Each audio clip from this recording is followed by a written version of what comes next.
বিজ্ঞানের দুটি উপাদান, একটা হচ্ছে লিখিত উপাদান আর একটা হচ্ছে অলিখিত উপাদান। তো লিখিত উপাদান হচ্ছে ইতিহাস, অলিখিত উপাদান হচ্ছে গবেষণাগারে আবিষ্কৃত বিষয়সমূহ। তো কি আবিষ্কার করবেন যদি আপনি কতটুক এগিয়েছেন, প্রগতি কতটুক সাধিত হয়েছে সেটা নিরূপণ করতে না পারেন? ইতিহাসের উপর আধার করেই আপনি আপনার প্রগতি নির্ণয় করবেন। আমাদের পূর্বজরা অনেকে হয়তো বিশ্ববিদ্যালয়ে পড়েনি।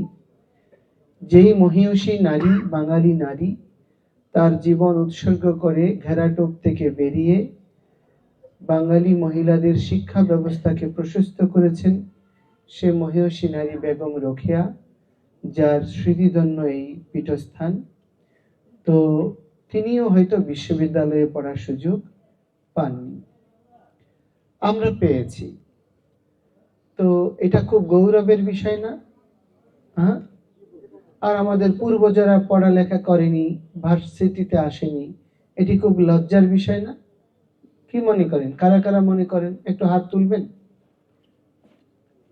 আপনাদের পূর্বজরা ইউনিভার্সিটিতে পড়েনি, উচ্চ বিদ্যালয়ে যায়নি, এটি লজ্জার ছিল। কারা কারা মনে করেন? একটু হাত তুলবেন। আমাদের পূর্বজরা আগে সোনার প্লেটে খেত, জানেন এটা? প্রত্যেকের ঘরের আসবাবপত্র ছিল স্বর্ণের। তো উন্নতি এত বেশি হয়েছে, পরে আসলো রূপার।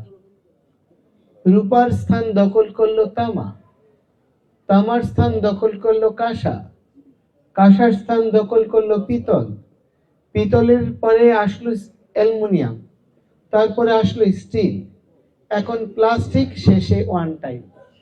অনেক বেশি উন্নত হয়ে গেছে, ঠিক না? কি উন্নতি হয়েছে না অবনতি হয়েছে? আচ্ছা, মনে হয় এটা ইউনিভার্সিটির শিক্ষায় মনে হয় ভুল তথ্য না?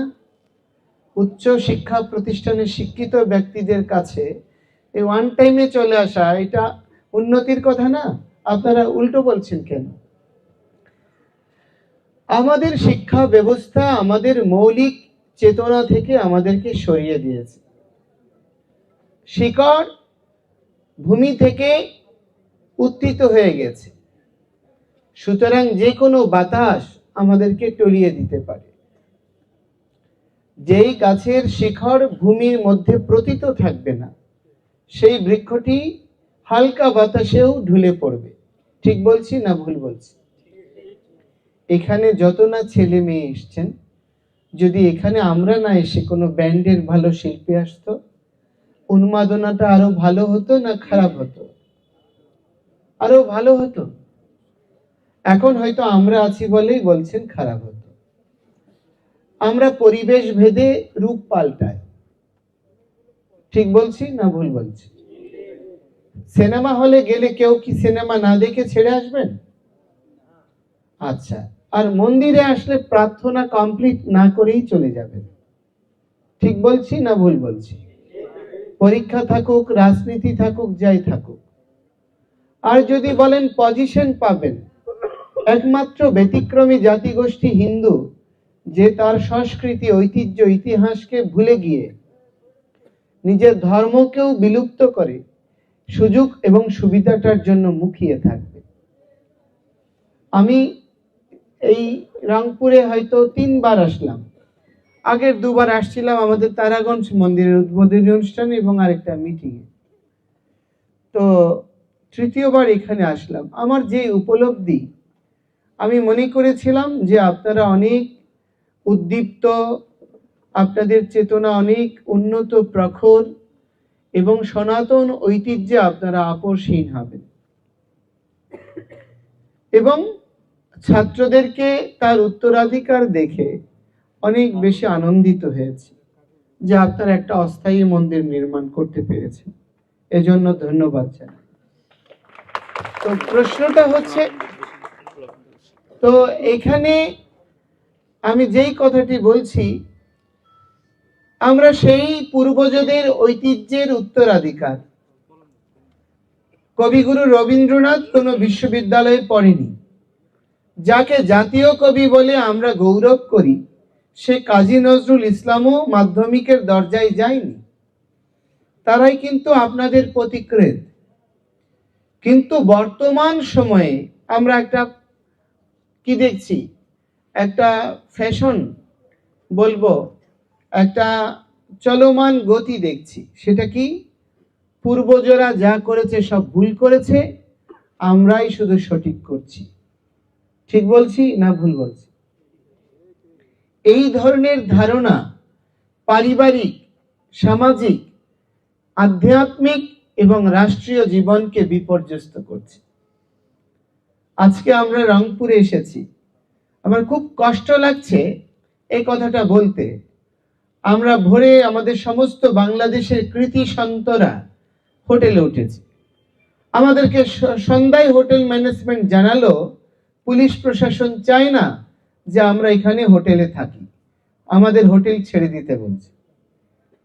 আপনারা কোন পর্যায়ে আমরা বাংলাদেশে অবস্থান করছি, হিন্দুরা কোন অবস্থায় নিপীড়িত হচ্ছে, নির্যাতিত হচ্ছে, এটা বোঝার জন্য তো আর কোনো ক্লাস বা কোনো প্রুফ দরকার হয় না।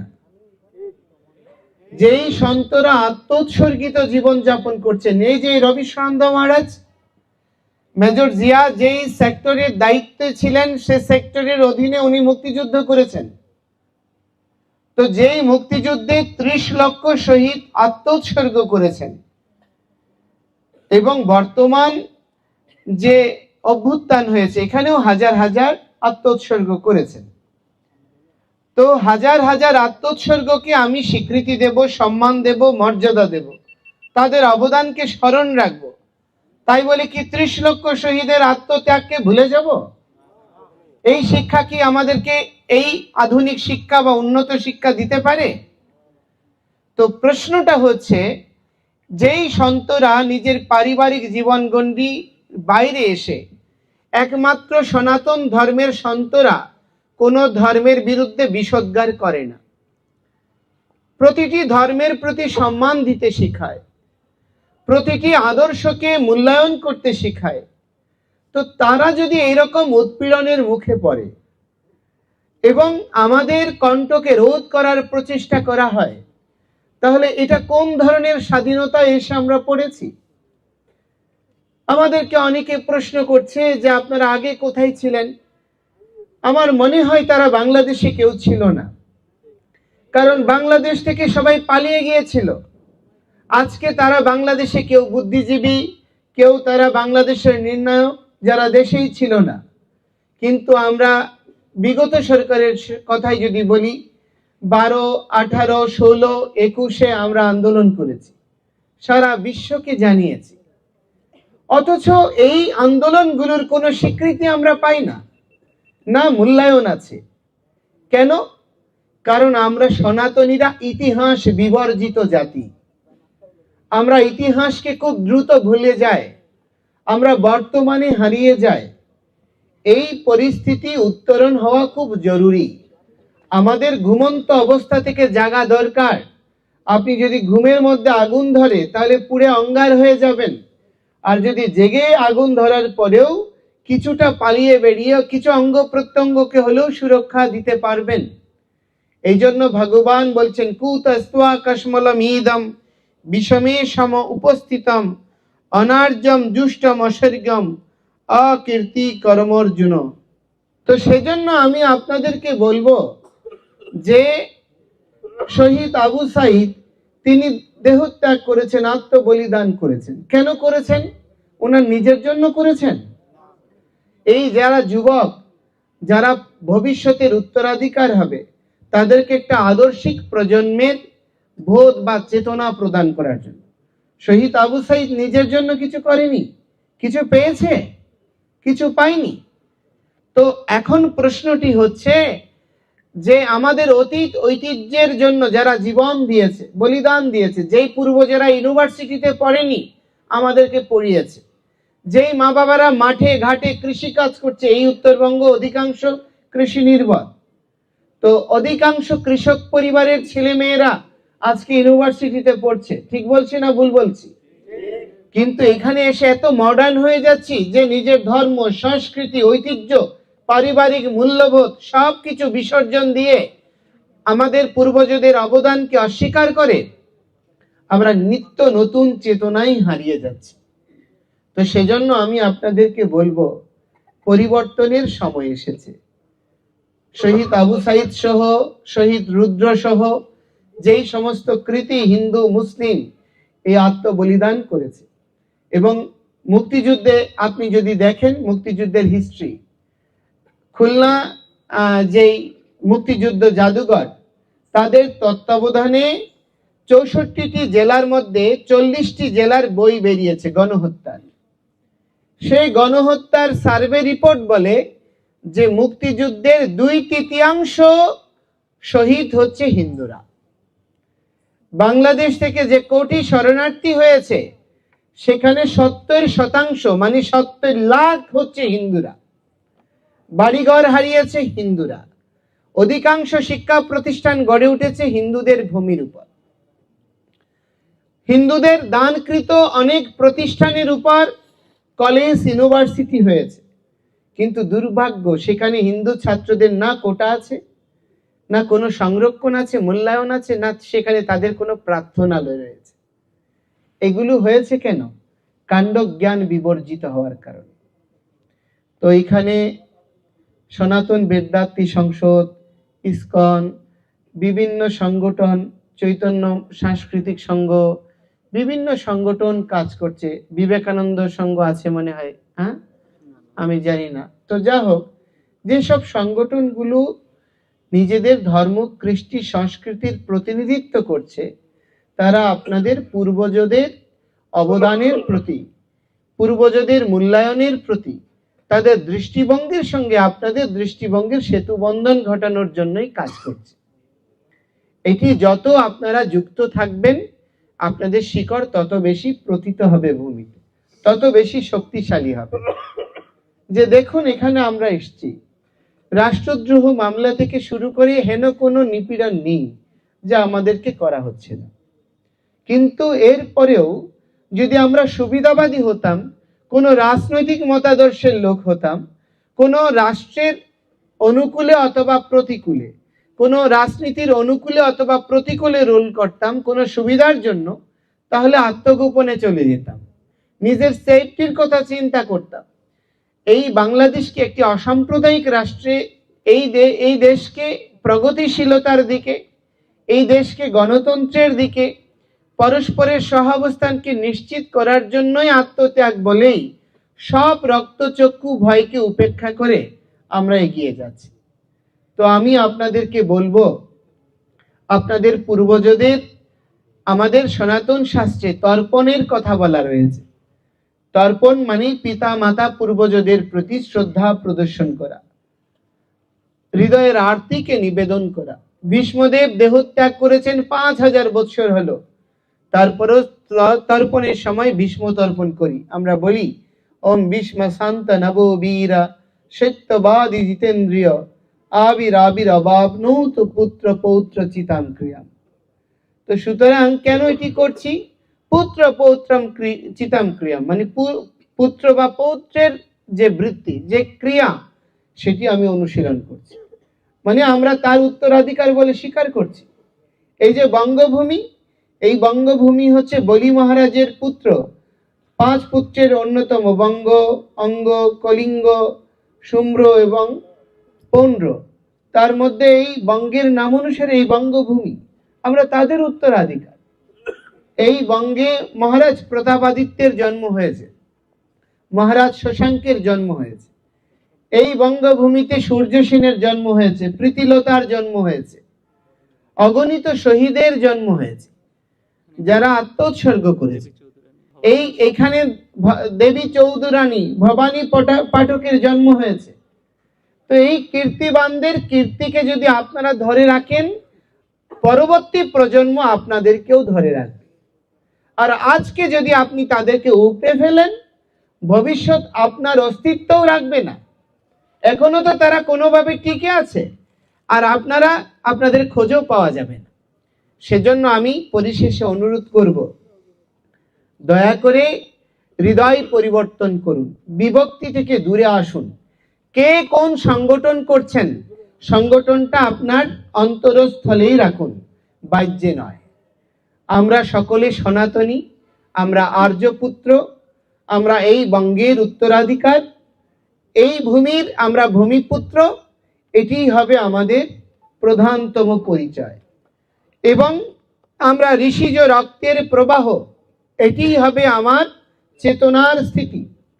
আপনি দেখুন, পৃথিবীতে যত দেশ আছে, যত পর্যটকরা যায়, সবচেয়ে বেশি পর্যটন খাতে বেশি আয় হয় কোন দেশে? কে বলতে পারবেন? হ্যাঁ, কে বলতে পারবেন? পারবেন? সেই দেশটি হচ্ছে ইন্দোনেশিয়া, যেখানে এয়ারপোর্টে শুধু ইমিগ্রেশনে 8-10টা লাইন। আপনি যদি বালি এয়ারপোর্টে যান, দেখবেন 8-10টা লাইন 1.5-2 কিলোমিটার করে লম্বা। এত পর্যটক, প্রতি মিনিটে বিমান নামছে আর উঠছে। কেন এত পর্যটক সেখানে? কারণ লক্ষ লক্ষ বছরের প্রাচীন ঐতিহ্যকে তারা বিসর্জন দেয়নি। আমি যখন সে দেশে গিয়ে ঘটোৎকচের বিগ্রহ দেখে হেসেছিলাম, যে রাক্ষসের মূর্তি, ড্রাইভার গাড়ি থামিয়ে বলছে আমি আপনাকে নেব না। কেন? আপনি আমাদের জাতীয় বীরকে অপমান করেছেন। শুধু আমি কিছু বলিনি, শুধু হেসেছি। ও বুঝতে পেরেছে আমার হাসার অর্থটা।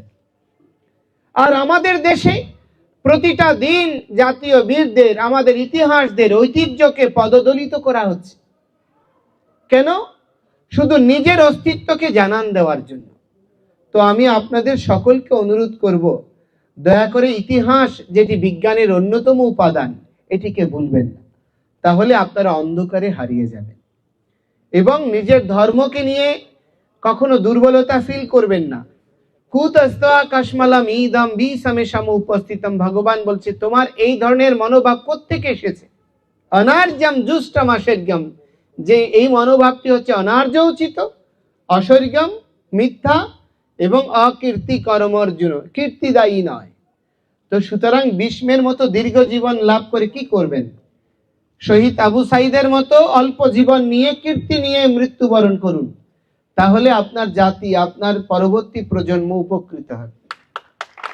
আমি আপনাদেরকে বলবো, দয়া করে আপনাদের পূর্বজরা যে ভুল করেছে, অনেকের পরিবারে দেখবেন, আমি যাকে জিজ্ঞেস করি কয় ভাই, বলে এক ভাই এক বোন। হ্যাঁ, অধিকাংশ ঘরে একটা ছেলে। ওই ভুল আপনারা করবেন না, যে নিঃসঙ্গতা আর উত্তরদায়িত্বের বোঝা আপনারা বয়ে বেড়াচ্ছেন। প্রতিটি জন কমপক্ষে 3-4টা করে সন্তান জন্ম দেবে। এবং আপনাদেরকে অনুরোধ করব, আমাদের এই গতিশীল, আমরা কোনো সংস্কৃতি বিবর্জিত নই, শৃঙ্খলায়িত জাতি সনাতনীরা। আমাদের শৃঙ্খলা, আদর্শ, ঐতিহ্য দিয়ে আপনারা সকলে সংঘবদ্ধ আন্দোলন করবেন আমাদের অধিকার প্রতিষ্ঠার জন্য। এখান থেকে কখনো বিমুখ হবেন না। এটা যদি হৃদয়ে লালন করে আপনারা এগিয়ে যান, আমাদের এই আত্মত্যাগ পূর্ণতা পাবে। না হলে আমাদের এই আত্মত্যাগ জলাঞ্জলি যাবে, অনেক প্রতিকূলতা আসবে। আজকে যদি শহীদ আবু সাইদ, শহীদ রুদ্র এবং শহীদ মুগ্ধ, এরা যদি আত্মত্যাগ না করত, আজকে যারা ক্ষমতার মসনদে আছে, তারা কি ক্ষমতার খও পেত? যারা আত্মত্যাগ করেছে তারা মুক্ত বাক স্বাধীনতা, মৌলিক অধিকার, ন্যায্য হিস্সা, এগুলো পাওয়ার জন্যই করেছে। কিন্তু দুর্ভাগ্য, যেই যায় লঙ্কায় সেই হয় রাবণ। তো আমরা যেন সেই রকম না হই, আমরা একটা আদর্শিক জাতি হিসেবে গড়ে উঠতে পারি, অন্যকে আদর্শ শিক্ষা দিতে পারি। এই প্রার্থনা জানিয়ে আমি আপনাদের অনেক সময় নষ্ট করেছি এবং আপনারা আমাদেরকে সঙ্গ দিয়েছেন, এই জন্য ধন্যবাদ জানিয়ে আমার বক্তব্য শেষ করছি। শুভ প্রণাম।